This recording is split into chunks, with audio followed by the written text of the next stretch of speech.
ପିଲାମାନେ ତୁମେମାନେ ସୋମବାର ଦିନରୁ ଶୁକ୍ରବାର ପର୍ଯ୍ୟନ୍ତ ପ୍ରତିଟି ଦିନ ତୁମ ଗ୍ରୁପରେ ଲିଙ୍କ ପାଉଥିଲ ପଢ଼ିବା ପାଇଁ। ପ୍ରତି ରବିବାର ଦିନ ୟୁଟ୍ୟୁବରେ ଏକ ଲିଙ୍କ ଯିବ ବଡ଼ ମଣିଷଙ୍କ ଜୀବନରୁ କିଛି ଶିକ୍ଷା ପାଇବା ପାଇଁ। ତୁମେମାନେ ଏହି କାହାଣୀକୁ ଶୁଣିବା ପାଇଁ ୟୁଟ୍ୟୁବରେ ଦିଆଯାଇଥିବା ଲିଙ୍କକୁ ସବସ୍କ୍ରାଇବ୍ କରିବ। ଆମ୍ଭେମାନେ ଯେତେବେଳେ ପିଲା ଥିଲୁ ଆମ୍ଭମାନଙ୍କୁ ଆମ୍ଭମାନଙ୍କର ଜେଜେବାପା ଜେଜେମା ଅନେକ ବଡ଼ ମଣିଷଙ୍କର ବହୁତ ମହାନ କାହାଣୀମାନ କହୁଥିଲେ। ଏବେ ତୁମେମାନେ ଏପରି କାହାଣୀ ଶୁଣିବାକୁ ପାଉନାହଁ। ଆମ ୟୁଟ୍ୟୁବ୍ ଚ୍ୟାନେଲର ଅଭିନବ ପ୍ରୟାସ ହେଉଛି ତୁମ୍ଭେମାନେ ଏହି ବଡ଼ ମଣିଷଙ୍କ ଜୀବନରୁ ଅନେକ ଶିକ୍ଷା ପାଇବା ପାଇଁ ଏହି କାହାଣୀମାନ ଶୁଣିପାରିବ। ଆମ୍ଭେମାନେ ଜାଣିବା ମହାରାଜା ସତ୍ୟବାଦୀ ହରିଶ୍ଚନ୍ଦ୍ରଙ୍କ ବିଷୟରେ। ସେ ଯେପରି ମହାନ ସତ୍ୟବାଦୀ ଥିଲେ ସେପରି ଧର୍ମାତ୍ମା ମଧ୍ୟ ଥିଲେ। ତାଙ୍କ କୀର୍ତ୍ତି ଯୋଗୁଁ ତାଙ୍କୁ ଦେବତା ମଧ୍ୟ ଈର୍ଷାପରାୟଣ ହେଉଥିଲେ। ଦେବରାଜ ଇନ୍ଦ୍ର ବହୁତ ମାତ୍ରାରେ ଈର୍ଷାପରାୟଣ ହୋଇ ମହର୍ଷି ବିଶ୍ୱାମିତ୍ରଙ୍କୁ ପ୍ରରୋଚନା ଦେଲେ ଯେ ଚାଲନ୍ତୁ ଯିବା ଆମ୍ଭେ ମହାରାଜା ହରିଶ୍ଚନ୍ଦ୍ରଙ୍କର ଦାନତାର ପରୀକ୍ଷା କରିବା। ମହର୍ଷି ବିଶ୍ୱାମିତ୍ର ଅଯୋଧ୍ୟା ଆସିଲେ ଏବଂ ସେ ମହାନ ରାଜା ଦାନବୀର ହରିଶ୍ଚନ୍ଦ୍ରଙ୍କୁ କହିଲେ, ମୁଁ ସ୍ୱପ୍ନରେ ଦେଖିଥିଲି ଯେ ଆପଣ ମୋତେ ଆପଣଙ୍କର ରାଜ୍ୟ ଦାନ କରିଛନ୍ତି।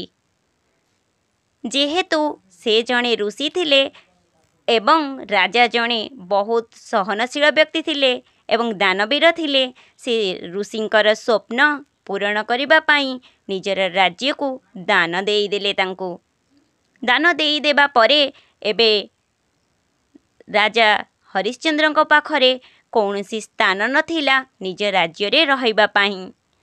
ସେ ପୃଥିବୀର ସମ୍ରାଟ ଥିଲେ କହିଲେ ଅତ୍ୟୁକ୍ତି ହେବ ନାହିଁ। ନିଜର ସମଗ୍ର ରାଜତ୍ୱ ଦାନ କରିସାରିଥିଲେ। ଦାନ କରିସାରିବା ପରେ ଏବେ ସେ ରାଜ୍ୟରେ ସେ କେମିତି ରହିବେ? ତେଣୁ ସେ କାଶୀ ଚାଲିଗଲେ। କୁହାଯାଏ କାଶୀ କୁଆଡ଼େ ଭଗବାନ ଶଙ୍କରଙ୍କର ତ୍ରିଶୂଳ ଉପରେ ଅଛି। ତେଣୁ ଏହା ପୃଥିବୀରେ ଥିଲେ ମଧ୍ୟ ପୃଥିବୀଠାରୁ ଟିକିଏ ଅଲଗା ବିବେଚନା କରାଯାଇଥାଏ। ରାଜା ହରିଶ୍ଚନ୍ଦ୍ର ଯେତେବେଳେ ନିଜର ସ୍ତ୍ରୀ ଏବଂ ପୁତ୍ରକୁ ନେଇ ଯିବାକୁ ବାହାରିଲେ, ବିଶ୍ୱାମିତ୍ର ତାଙ୍କୁ ଅଟକାଇ କହିଲେ, ବିନା ଦକ୍ଷିଣାରେ ଦାନ ସଫଳ ହୁଏ ନାହିଁ। ତୁମେ ଦାନ ସ୍ୱରୂପ ମୋତେ ରାଜ୍ୟ ଦେଇଛ, ତେଣୁ ଦକ୍ଷିଣା ପାଇଁ ମୋତେ 1,000 ସ୍ୱର୍ଣ୍ଣ ମୁଦ୍ରା ଦିଅ। ବିଶ୍ୱାମିତ୍ର ଯେତେବେଳେ ରାଜା ହରିଶ୍ଚନ୍ଦ୍ରକୁ ଦକ୍ଷିଣା ମାଗିଲେ, ଏବେ ତ ରାଜା ସବୁକିଛି ଦାନ କରିସାରିଥିଲେ, ତାଙ୍କ ପାଖରେ 1,000 ସ୍ୱର୍ଣ୍ଣ ମୁଦ୍ରା ଅବା ଆସିବ କେଉଁଠୁ? ତେଣୁ ସେ ଚାଲିଗଲେ ଋଷିଙ୍କୁ 1 ମାସ ସମୟ ନେଇ। କହିଲେ, ମୋତେ 1 ମାସ ସମୟ ଦିଅନ୍ତୁ ମହାବୀର, ମୁଁ ଆସି ଆପଣଙ୍କୁ 1,000 ସ୍ୱର୍ଣ୍ଣ ମୁଦ୍ରା ପୁନର୍ବାର ଦେଇଯିବି। କାଶୀରେ ରାଜା ହରିଶ୍ଚନ୍ଦ୍ର ନିଜର ସ୍ୱପତ୍ନୀଙ୍କୁ ଜଣେ ବ୍ରାହ୍ମଣଙ୍କ ନିକଟରେ ବିକ୍ରି କରିଦେଲେ।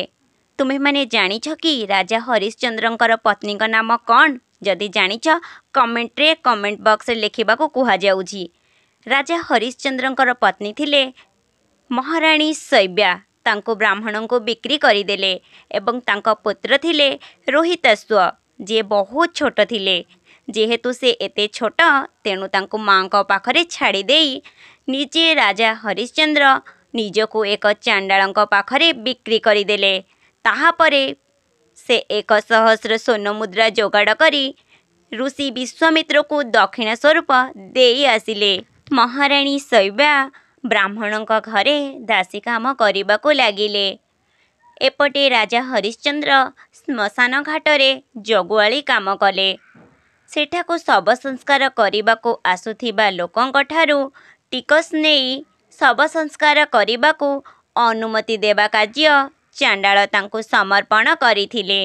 ଦିନେ ବ୍ରାହ୍ମଣର ପୂଜା ନିମନ୍ତେ ଫୁଲ ତୋଳିଲା ବେଳେ ରାଜକୁମାର ରୋହିତାଶ୍ଵଙ୍କୁ ଏକ ବିଷଧର ସାପ କାମୁଡ଼ିଦେଲା। ଖୁବ୍ ଶୀଘ୍ର ସାପର ବିଷ ଦେହ ସାରା ଖେଳିଗଲା। ଫଳରେ ରୋହିତାଶ୍ଵଙ୍କର ମୃତ୍ୟୁ ହେଲା। ରାଣୀ ଶୈବ୍ୟା ସେତେବେଳେ ଧୈର୍ଯ୍ୟହରା ହୋଇପଡ଼ିଲେ। ପୁତ୍ରକୁ ନେଇ ଶ୍ମଶାନରେ ପହଞ୍ଚିଲେ। ବହୁତ ଜୋରରେ କାନ୍ଦୁଥାନ୍ତି ରାଣୀ ଶୈବ୍ୟା। ତାଙ୍କୁ ସେତେବେଳେ ଧୈର୍ଯ୍ୟ ଦେବା ପାଇଁ ତାଙ୍କ ପାଖରେ କେହି ନଥାନ୍ତି। ପୁଅର ଦେହରେ ଖଣ୍ଡେ କପଡ଼ା ମଧ୍ୟ ଘୋଡ଼େଇବାକୁ ନଥାଏ। ଯେତେବେଳେ ରାଣୀ ଶ୍ମଶାନ ଘାଟରେ ବସି ପୁତ୍ରକୁ ଧରି କାନ୍ଦୁଥାନ୍ତି, ତାଙ୍କ କଣ୍ଠସ୍ୱର ଶୁଣି କେହି ଜଣେ ଆସି ତାଙ୍କୁ ପଚାରିଲେ। ତାପରେ ଏହି ମହାବୀର ଦାନବୀର ହରିଶ୍ଚନ୍ଦ୍ର ନିଜ ପତ୍ନୀ ଏବଂ ପୁତ୍ରଙ୍କୁ ଚିହ୍ନି ପାରିଲେ। କିନ୍ତୁ ରାଜା ହରିଶ୍ଚନ୍ଦ୍ର ଥିଲେ ସତ୍ୟବାଦୀ। ନିଜ ପତ୍ନୀଙ୍କ ପାଖରେ କୌଣସି ପଇସା ନଥିଲା ଦେବା ପାଇଁ, ପୁତ୍ରର ଶବ ସଂସ୍କାର କରିବା ପାଇଁ। କିନ୍ତୁ ହରିଶ୍ଚନ୍ଦ୍ର ଯେ ଧର୍ମରେ ଅଟଳ। ସେ କହିଲେ, ରାଣୀ, ମୁଁ ଏଠାରେ ଚଣ୍ଡାଳର ସେବକ। ମୋ ମୁନିବରଙ୍କର ଆଦେଶ ଯେ କର ନ ଦେଇ ଏଠାରେ ମୁଁ ଶବଦାହ କରିପାରିବି ନାହିଁ। ଏହାକୁ ପାଳନ କରିବା ମୋ ପାଇଁ ଧର୍ମ। ମୁଁ ମୋ ଧର୍ମ ଛାଡ଼ିପାରିବି ନାହିଁ। ତୁମେ ମୋତେ କିଛି ଦେଇଦେଲେ ମୁଁ ଶବ ସଂସ୍କାର କରିବି। ରାଣୀ କଇଁ କଇଁ ହୋଇ କାନ୍ଦି ଉଠିଲେ ଏବଂ କହିଲେ, ମୋ ପାଖରେ କେବଳ ମୁଁ ପିନ୍ଧିଥିବା ଶାଢ଼ୀଟିଏ ଅଛି। ଆପଣ ଏଥିରୁ ଅଧା ନେଇଯାଆନ୍ତୁ।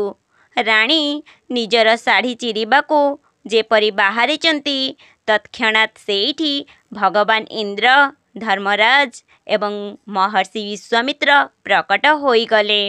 ମହର୍ଷି ବିଶ୍ୱାମିତ୍ର କହିଲେ, କୁମାର ରୋହିତ ମରିନାହିଁ। ପ୍ରକୃତରେ ଏସବୁ କେବଳ ଋଷି ବିଶ୍ୱାମିତ୍ରଙ୍କ ଯୋଗମାୟା ବଳରେ ଦେଖାଯାଉଥିଲା। ରାଜା ହରିଶ୍ଚନ୍ଦ୍ରଙ୍କୁ କିଣିଥିବା ଚଣ୍ଡାଳ ଥିଲେ ସାକ୍ଷାତ୍ ଧର୍ମରାଜ। ପିଲେମାନେ, ଏଥିରୁ ଆମ୍ଭେମାନେ କ'ଣ ଶିଖିଲେ? ସତ୍ୟ ହେଉଛି ସାକ୍ଷାତ୍ ନାରାୟଣଙ୍କର ସ୍ୱରୂପ। ସତ୍ୟ ପ୍ରଭାବରେ ରାଜା ହରିଶ୍ଚନ୍ଦ୍ର ରାଣୀ ଶୈବାଙ୍କ ସହିତ ଭଗବାନଙ୍କ ଧାମକୁ ଚାଲିଗଲେ। ମହର୍ଷି ବିଶ୍ୱାମିତ୍ର ରାଜକୁମାର ରୋହିତାଶ୍ୱଙ୍କୁ ଅଯୋଧ୍ୟାର ରାଜା କରାଇଲେ।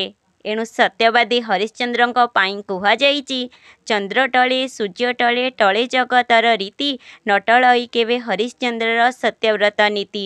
ତୁମ୍ଭେମାନେ ସବୁବେଳେ ସତ କଥା କହିବ ଏବଂ ସତ୍ୟରେ ରହିଲେ ସବୁବେଳେ ପାଇଁ ସତ୍ ବାଟ ପାଇବ।